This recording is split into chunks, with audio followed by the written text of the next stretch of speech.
दोस्तों, हम लोगों ने इसके पहले कल वाली क्लास में पढ़ा था कि रंध्र क्या होते हैं, प्रकाश संश्लेषण का समीकरण क्या होता है और क्लोरोप्लास्ट क्या होता है। हम लोगों ने कल वाली क्लास में बहुत अच्छे से इन सब चीजों को पढ़ लिया था। क्लोरोप्लास्ट क्या होता है, हम ये चीज बताए थे कि हरे रंग के वे बिंदु और कोशिकांग जिनमें क्लोरोफिल उपस्थित होता है उसको हम लोग क्या बोलते हैं, क्लोरोप्लास्ट बोलते हैं। कल वाली क्लास में हम इसको बताए थे और हम ये बात बोले थे कि कल की क्लास में जो है उस दिन हम बोले थे ना कि आज वाली क्लास में जो है मानव के पाचन तंत्र के बारे में हम लोग पढ़ेंगे, बहुत अच्छे से पढ़ेंगे, डीपली पढ़ेंगे। देखो मानव का पाचन तंत्र होता क्या है। मानव का पाचन तंत्र है जैसे कि अब कोई भी भोजन है, जैसे कि कोई भी जीव है, जंतु है, भोजन तो करता ही है, उसके अंदर क्या होता है तभी तो पाचन होता है। जब भोजन करेगा, जब वो पचता है तो उसको ऊर्जा मिलती है। अगर नहीं पचेगा, उसका पाचन नहीं होगा उसके भोजन का, तो उसको ऊर्जा कैसे मिलेगी? बिना भोजन के पाचन के तो उसको ऊर्जा मिलेगी नहीं। अब मानो ही है, भोजन करता है तभी तो उसको ऊर्जा मिलती है। अब किसी पशु को ले लो, गाय भैंस को ले लो, वो लोग क्या करती है, जैसे कि उन्हें जो है भूसा खिलाया जाता है, चारा खिलाया जाता है ना, चारे के रूप में भूसा खिलाया जाता है, पुअरे का जो है खिलाया जाता है।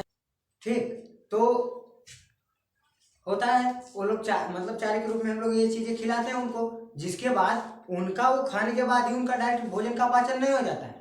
वो क्या करते हैं, जुगाली करते हैं, मुंह को डुलाते हैं ना, देखते हो ना, बैठने भोजन करने के बाद जब अच्छे से भोजन कर लेते हैं तो क्या करते हैं, मुंह को बार बार डुलाते हैं, जुगाली करते हैं, जिससे उसके बाद लोग बोलते हैं ना, देहाती भाषा में लोग बोलते हैं पागुर कर रहे हैं, बोलते हैं नहीं।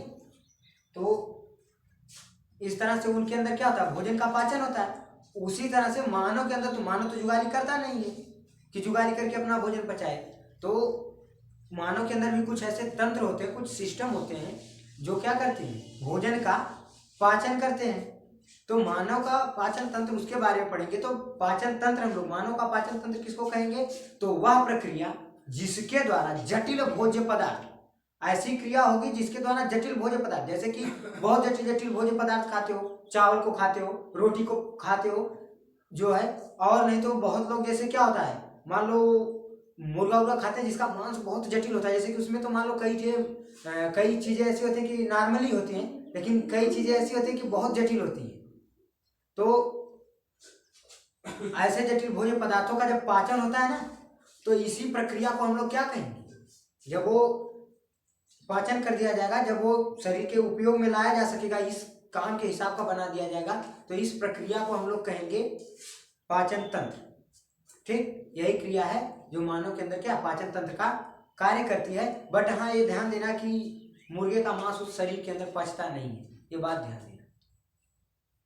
ठीक, तो मानव का पाचन तंत्र हम लोग क्या कहेंगे, वह प्रक्रिया जिसके द्वारा जटिल भोज्य पदार्थ को सरल अवशोषण योग्य भोज्य पदार्थों में क्या किया जाता है, तोड़ दिया जाता है, यानी शरीर के उपयोग में लाए जाने के लिए बना दिया जाता है, उसी को हम लोग क्या कहेंगे, पाचन तंत्र कहेंगे।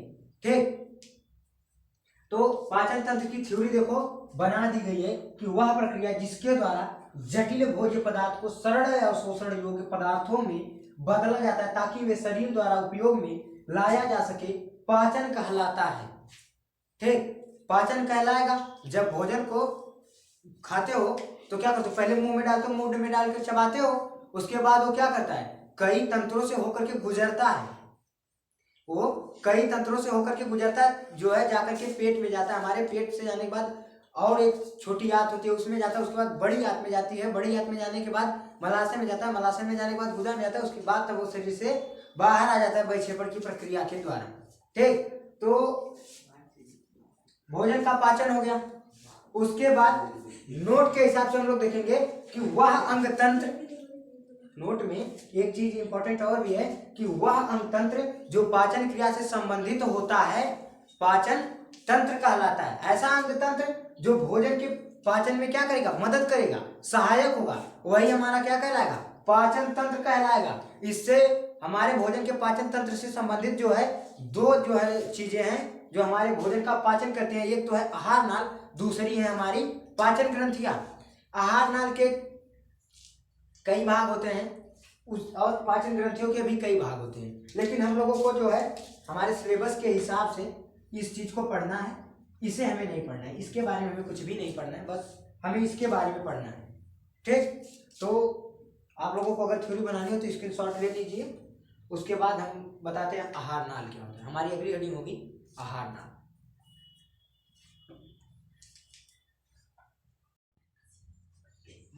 ठीक, तो हम लोग किसका अध्ययन कर रहे हैं? आहार नाल। हमारी नेक्स्ट हेडिंग क्या थी? आहार नाल। आहार नाल क्या होती है? मनुष्य की जो आहार नाल होती है ना, वो क्या होती है? कंप्लीट होती है, पूर्ण होती है। ये संपूर्ण रूप से क्या होती है? मुख से लेकर के गुदा तक फैली हुई होती है। ठीक, यह मुख से लेकर के गुदा तक फैली हुई होती है। एक नली होती है, नली के समान मुख से लेकर के गुदा तक फैली हुई होती है। इसके कई भाग होते हैं आहार नाल के। आहार नाल के मुख के पहले भाग में देखो, आहार नाल के जो आहार नाल का भाग होता है, इसका पहला भाग जो होता है हमारा मुख होता है। सबसे पहले भोजन को मुखा में लेते हो ना, कि नाक मुख में रखते हो? मुख में रखते हो ना। तो हमारा सबसे पहले क्या हो गया? मुख हो गया। उसके बाद दूसरा क्या आएगा हमारा? दूसरा आएगा हमारा ग्रसनी। मुख के बाद जो होता है ना, मुँह जहाँ बताओ सब कुछते, उसके बाद जहाँ भोजन निकलते हो, जो लरिया बोलते ना, घाटी लौक रही है, उसके बाद जब भोजन जाता है तो वहां से क्या हो जाता है? ग्रसनी होती है। ग्रसनी एक ऐसा स्थान होती है, जब वहीं से निकलेगा तो वो एक ऐसा स्थान होता है जहाँ पे पाचन तंत्र और श्वसन तंत्र दोनों खुलते हैं।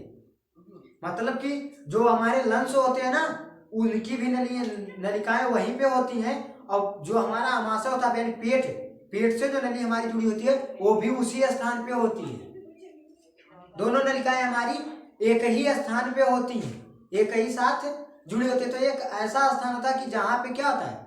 भोजन मतलब कि क्या है? पाचन तंत्र एवं श्वसन तंत्र दोनों ही हमारे खुलते हैं। ये ऐसा ही स्थान होता है। उसके बाद भोजन जैसे ही वहां से निकलता है, थोड़ी सा आगे बढ़ा, आ जाती है हमारी ग्रासनाल। ग्रासनाल में क्या होता है? कोई भोजन का पाचन नहीं होता। ग्रासनाल हमारा यहाँ पे है ही होता है ना, है दुरिया, जहाँ पे ही घेंगवा होता है, इसी को हम लोग बोलते हैं ग्रासनाल। उसके बाद इससे नीचे भोजन जाता है हमारा, तो आ जाता है हमारा अमाशय। अमाशय के बाद छोटी आंत, छोटी आंत के बाद बड़ी आंत, बड़ी आंत के बाद जो है आ जाता है हमारा मलाशय। मलाशय के बाद हमारा आता है गुदा, जिसके द्वारा भोजन जो है, यह एक ऐसा स्थान है जो वैक्षेपण की क्रिया के द्वारा भोजन को हम लोग बाहर निकाल देते हैं। तो देखो, सबसे पहले बृहद्रांत, क्षुद्रांत। क्षुद्रांत को हम लोग बोलते हैं छोटी आंत। क्या बोलते हैं इसको? छोटी आंत। इसको हम लोग बोलते हैं बड़ी आंत।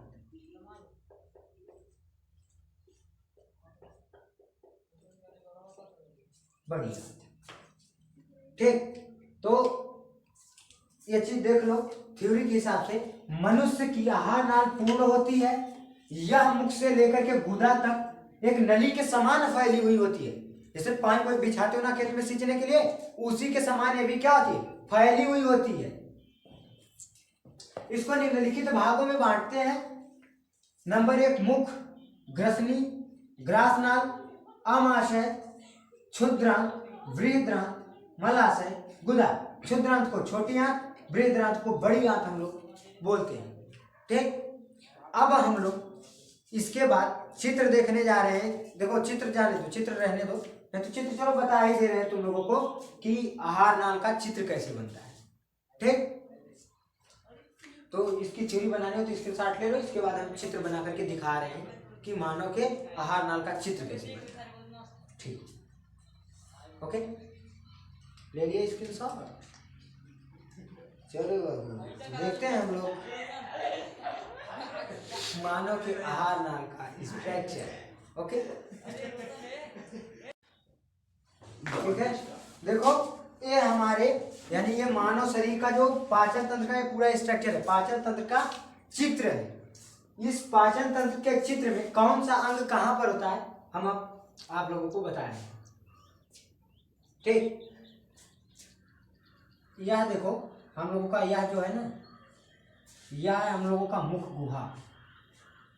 इसका नाम है हमारा मुख यह हमारे शरीर का क्या है, इसका नाम है मुख गुहा। उसके बाद इसका नाम है ग्रसिका। क्या है,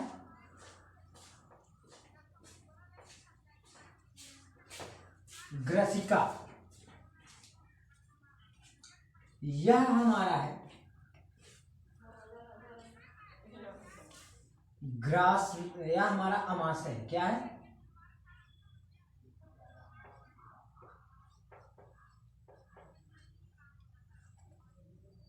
यह हमारा अमाशय है। यह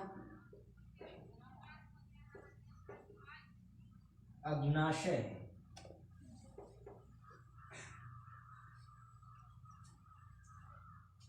ये पाचन ग्रंथि से संबंधित चीज है। यह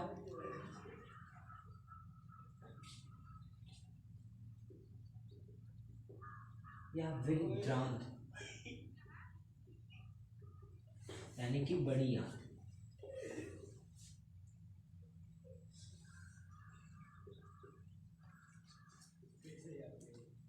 बड़ी आंत ये जो है अंदर की, इसके ये हमारी क्षुद्रांत है।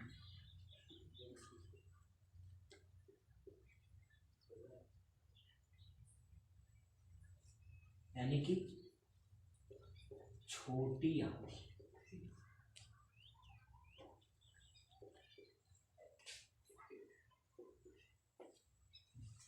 छोटी आंत। उसके बाद ये देखो हमारा है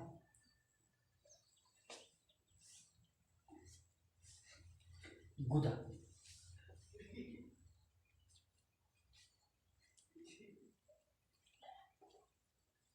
गुदा, और यहां तक का पार्ट जो है ये भाग हमारा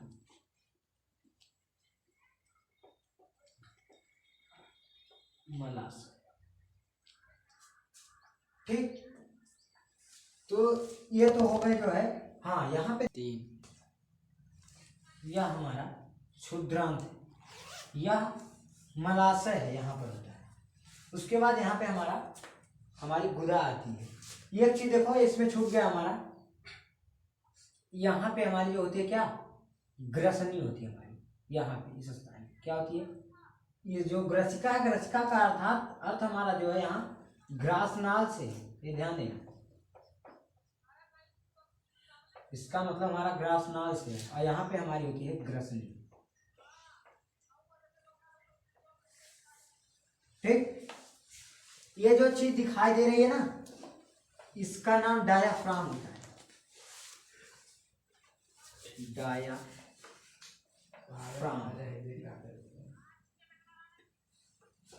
ये जो चीज होती है ये वाली, ध्यान देना, राउंड टिक लग गई।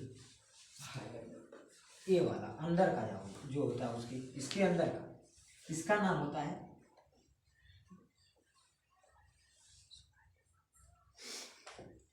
पित्ताशय। ये पित्त रस का स्राव होता है। क्या करता है,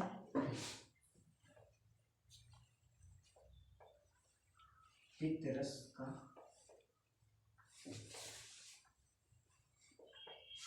श्राव। और ये हमारा होता है, इसका नाम हमारा यकृत। क्या है,